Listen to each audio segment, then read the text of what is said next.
Hey, if I had to tell you that Ric Flair publicly named the two best workers he's been in the ring with, who do you think he'd say?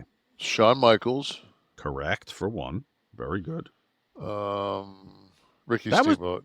yes, you got them both. That was I thought you'd get the I thought you'd get the Steamboat, but not the Michaels. Which is interesting to me because Rick's career really started before he was doing the Nature Boy thing. He was heavier, but 74 did he break in? 72, It 74? was 300 at one point. Yeah. And so through the 70s, so we're talking Harley Race, we're talking, I mean, he was in the ring with some of the legends of previous generations. It was interesting to But me, not necessarily the workers. They could work, but the style was so different. which brings me to my question to you as I was considering all this. What qualifies someone as a great worker? Is it someone that you see, when fans and writers who haven't wrestled, and I'm not shitting on that. You don't have to have wrestled to be a critic. You don't have to have been a filmmaker to be a film critic. But the one thing we'll never know is those intangibles that you guys feel in the ring when you're with somebody. Are they too stiff? Do I have to call everything? Did they have a good sense of what See, should to come next? me, to me, one of the hugest um, like you have to put equal parts of ingredients into something to make them a Mm-hmm. great worker. I think the first thing is believability. Like, are they believable? And that it has nothing to do. Rey Mysterio was absolutely believable. So it has nothing to do with physical size. Then it's their does their shit look real? When they throw when they turn the gear on and they start throwing either boots or fists, does that look or mimic a shoot? I think that's huge And because so, whereas somebody who does, like let's say a Paul Orndorff, who right. was very believable to me, Buzz Sawyer or someone like that, where it looked like he was kicking someone's ass. That might not for another wrestler, like for you, that might not make him a great worker because maybe he was difficult in the ring in some Well, way. I've only added two. I've only that's only two Oh, things please of it. continue then. Yeah, Yeah, I'm not done. I'm gonna leave that. Um, then to me, it's if they're are they a mark? If they're a mark, they're never going to be a great worker. Define that, meaning that they believe their own shit. If they won't put people over, if it's like, yeah, if they're not willing to teach, if they're just a mark for themselves and just and then I always had a problem with anybody that talked about their character backstage as you were putting together a match or putting together something like third person. Well, Oh, I just don't see Oz doing that. Hey, dude, you can do whatever you want to do. People used to always say, "Man, you're so big. How am I going to get you off your feet? Drop kick me in the face. I'll bump. Throw three good punches. Bounce me off some ropes. Kick my leg out. I'll take a face bump. right. Like we'll just make it make sense." So Where do you place value on in the TV age? You worked in the television age, so somebody being able to take the microphone from the across the ring from you and give you something to work with verbally, like a good actor, right? When you're in a scene and somebody yeah, looks you in the that's eye. huge, especially if you're going out there and it's just a live mic, and you both know that I mean, you've got to know where you're going. You can't cut a promo on a guy that you're not going someplace with. Like if we're going to Moline, then we at least know I'm gonna cut a promo at you. You're the baby face. You're gonna tie it up in a bow and this and sell some tickets to where we're going, which is Moline. I saw something the other day. Somebody wrote. They said, I would rather do 5 moves 10,000 times than do 1,000 moves once. And that's kind of how I looked at things. Would you agree with Rick with the two names he gave as Of the greatest workers, greatest workers, Shawn and Ricky? Do they check all the boxes that you just gave? I didn't get a chance to work with Rick when I was in my prime. So I would put Brett and Shawn. Mm. But man, it's impossible for me not to put Paul, Sean Waltman, and Scott Hall in that. It's impossible for me not to put Undertaker in that. It's like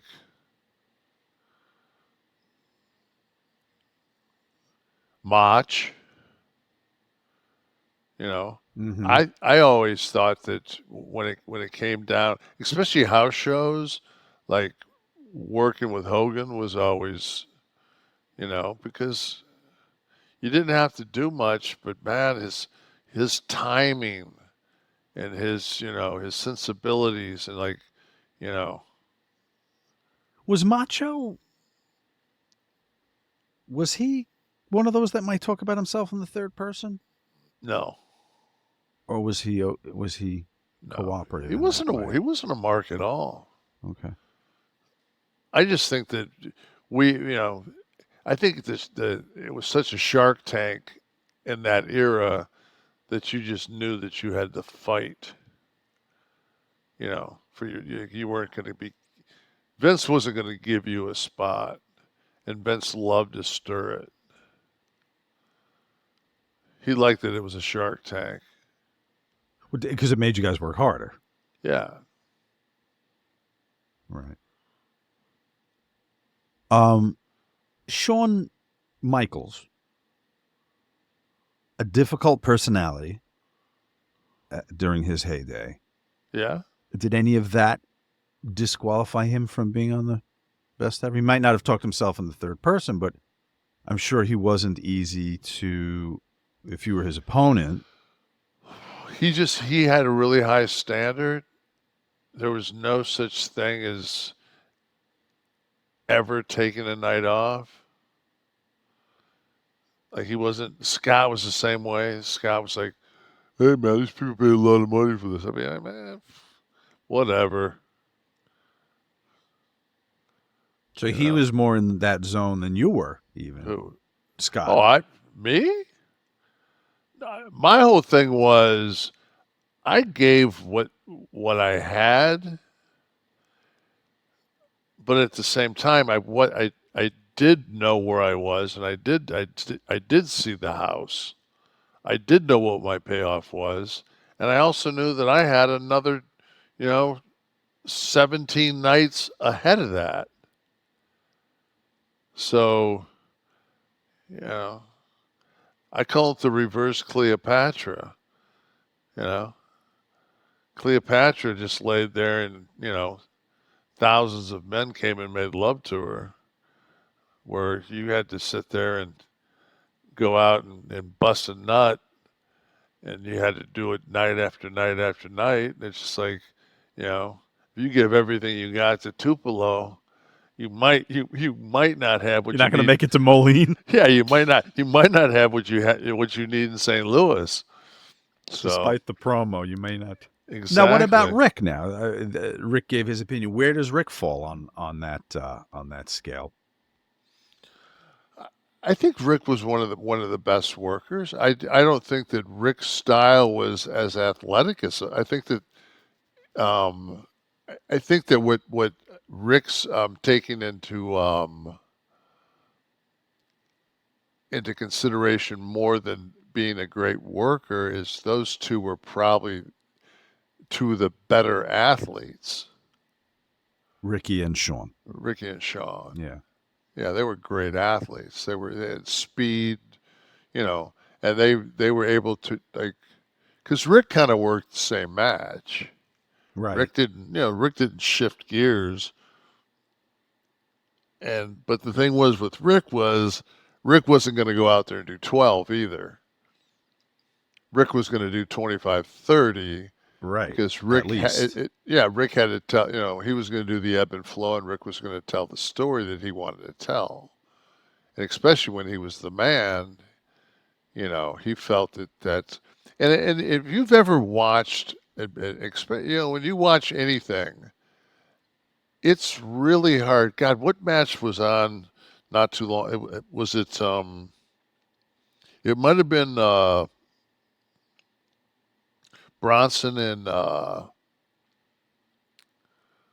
and Sheamus, and it's just it kind of went past that 8 to 12 point, and then they start doing the false finishes, and then it becomes like the longer you go, especially before you start doing false finishes.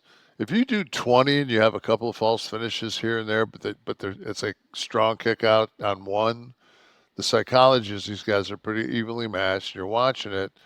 As you build that story and tell that story, as long as you, like, if you botch a spot in the middle of that, you're going to lose them. But if you go 20 and then you start false finishing, you're gonna have a much better match because now the people they're vested time wise, and then you know the the only thing you can do at that point is if you screw up the finish, you'll lose them. So as long as you don't screw up the finish, and you get some great false finishes, and the finish is good and it's creative, then like the people are gonna go home thinking that they saw something that was much better than it was because your psychology drew them in. I think that's the smartest thing of a great worker is the psychology. Right. If when you're out there, to me, you're a good worker if you know you're kind of calling it and you say, it's too soon. Go for the super kick. I'm going to catch it, spin you, watch the clothesline. Goes for the super kick, catch it, spin him around, take him down. The crowd's up, up, up, up, up, up, up, up, up. You catch it, spin around. You take him down. By the time he's halfway to the mat, the crowd's already quiet. You roll out and you go to the people and they boo you and he's laying there selling. When you can control their emotions like that, that's the art of the work. It's not who can do the most somersaults off the top rope. And maybe the biggest difference in yesterday's wrestling and today's wrestling, right? Because I think today there is an emphasis on the spots, the physicality, and the I see less so on the story. Right, but I see so much of those spots, and one out of you might have a sequence of 5 spots, and one of those 5 is a botch. Right. So you now, increase your chances of blowing. So now immediately, if your psychology is we're going to open with these 5 spots, and on the 4th one you flub that, you're never getting me back. Because all of a sudden I've seen the boom mic in the shot. I know I'm watching fake pro wrestling. Next. Like next. Now, if you're just going to go caution to the wind now and set yourself on fire, sure, you'll get a reaction, but you won't get my respect. You got to work smart. Rick, of course, a master of psychology and controlling the fans and controlling the match and ring generalship, all that stuff.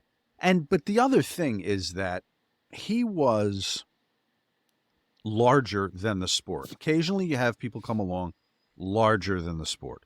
Michael Jordan, larger than the sport. Hulk Hogan at his time, larger than the sport. Ric Flair.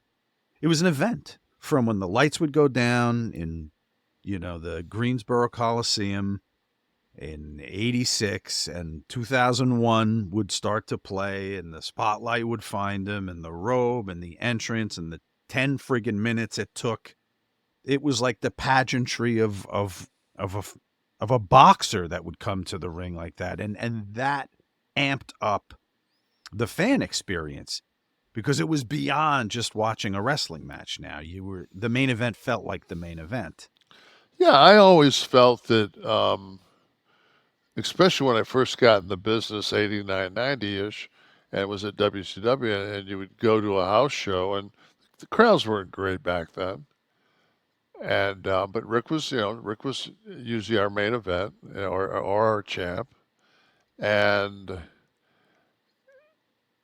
they'd play his theme music, which was, to me, I always equated that with Elvis. But then it was that same thing. It was that pageantry of the Elvis costume to the Flair robe, and then you were seeing, the Elvis character is bigger than life, and the Flair character is bigger than life. Right. So, And he had so much of that I think that made up for, Flair, that there were the ha-ha spots, the ass spot, the pants get pulled down, he'd do the face forward flop, the up, the over, but all that stuff. that's the beauty of it all, is to take a person and take him through that gauntlet of the pageantry, the ha-ha, the, oh, here comes the baby face, knows exactly when to cut him off, whether it's rake his eyes, whether it's kick him in the knee, like, what, the heat, then the comeback, then the false finishes, and then go into the finish. And always, Rick would always cheat when, especially early in his career, when he was going territory to territory, and had to pull that 10 pounds of gold to the next town. He got out of it, and it was the respect of the people was almost, he was the champion you loved to hate. Mm-hmm. Yeah. And That's so what I'm saying. Like those elements isolated for other people, like we talked about the ha-has and stuff, like mightn't have worked, but because it was all part of the Ric Flair show, it was like going to see fucking Cats. I mean, you're going to laugh, you're going to cry, you were going to sing along. It was everything. You got the whole show when you got Rick. It was and a see, class unto himself. I remember when Rude believe came that. to WCW, and Rude did that. I watched Rude and Sting go around the horn, and they had really, like Steve and Rick had really good chemistry, and they did that. They did the ha ha and all this shit. And, Rick would always do this one spot where he was waiting for he would do a clothesline spot with Sting on the floor, and then there'd be another thing. He would go around the corner and he would wait, and the referee would tap him, and he'd turn around and push the referee out of the way. In the meantime, Sting would crawl around that corner behind him and come behind him, and he'd tap him again, and he'd just push him away, and he'd be like cranking his arm, like, come around this corner, I'm going to clothesline you. And then finally, he'd tap him, and you'd see him go like, fucking what? And he'd turn around, and there'd be that moment, it'd be that super slow turn. Because as he slowly turned, the crowd would start to sell, and he'd be like, and you see him make that face like, and he'd turn around and there'd be Sting, and Sting would rah, do the crab, and bang, bang, bang, and he'd get him, and Steve would immediately get him in the ring, and then he'd get Rude running and clothesline, ass bump, ass bump.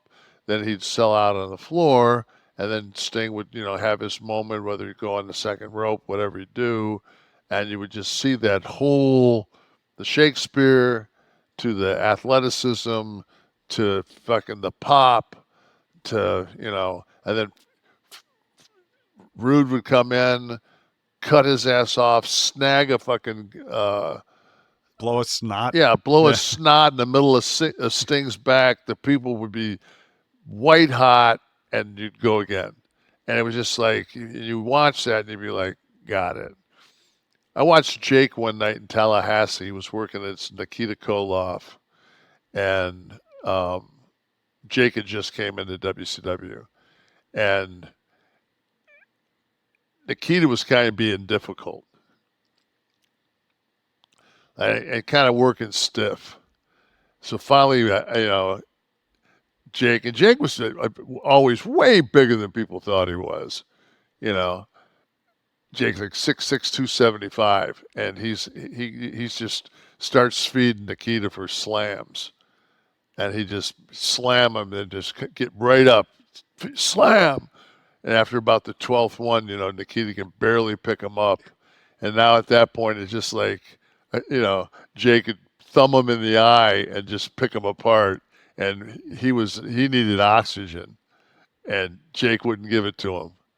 And Jake would just take us. It was just a classic on not only psychology, but like knowing exactly how to expose somebody being out there. And that's another thing, man. It's just like, if you know how to expose somebody and that person's being difficult, man, that could be a long night for that other person. And Jake, I watched Jake do that from behind the curtain that night. He came in the back. We were driving together at that time. Because to me, like anytime a New York guy came into WCW, man, I picked their brain.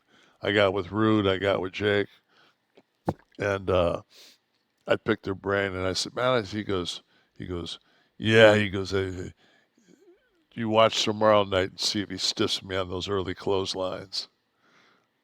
So You got to you got to know the whole game. You got to know the whole game. absolutely, those are two masters right there. Jake and Jake and Rude, yeah, absolutely. Yeah. Kevin, another thing you're knowledgeable about is life, and that's why in Dear Sexy we present you with 2 letters actually written to Dear Abby to see if it was you giving the advice. We just talked about wrestling. What's that? We just talked about wrestling. I know. There goes the neighborhood. Ace Ramon, could you and Kid do an NWO photo shoot and include Brett and Shawn? That would be cool since they're both former members. What would it be for? How would we get together? Maybe we'll all show up at Taker's podcast. That would be the NWO edition. That would be tremendous. Hosted by The Undertaker. Tremendous. Steve suggested WrestleMania Access as a special $250 photo op. You're never getting Shawn Michaels in that.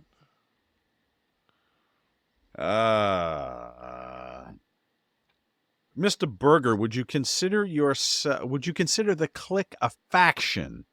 Because they weren't exclusively wrestling as a group like the Four Horsemen or the Nation. We never wrestled together. Right. So he was saying it was a backstage political group. That's exactly what he's saying. He said, I would say they were a bunch of like-minded guys that understood business. I'd say we're a bunch of cutthroat motherfuckers that held a lot of people back. See, I said that with a straight face, and people will buy that. Like, God, they're going to isolate that clip. They're going to isolate that clip. He even said it. No, it was 5 guys that loved the business, that had very like psychology, and if you didn't, we beat it into you. But wait for the retort by Carl Olay or somebody. Me and Carl are buds now. Live audience. Who else we got here? Let's have someone wrap it up. Ivan Garcia. No one better than Ivan Garcia to wrap us up tonight. Would you consider the non-human intelligence UAPs are bending space-time to travel? Could it be why we started Space Force, space as in 3-dimensional space, of all of Earth? I just read them. Ivan. I'm still wondering whether or not Hegseth is going to get cleared, man. As they say, that thought's above my pay grade.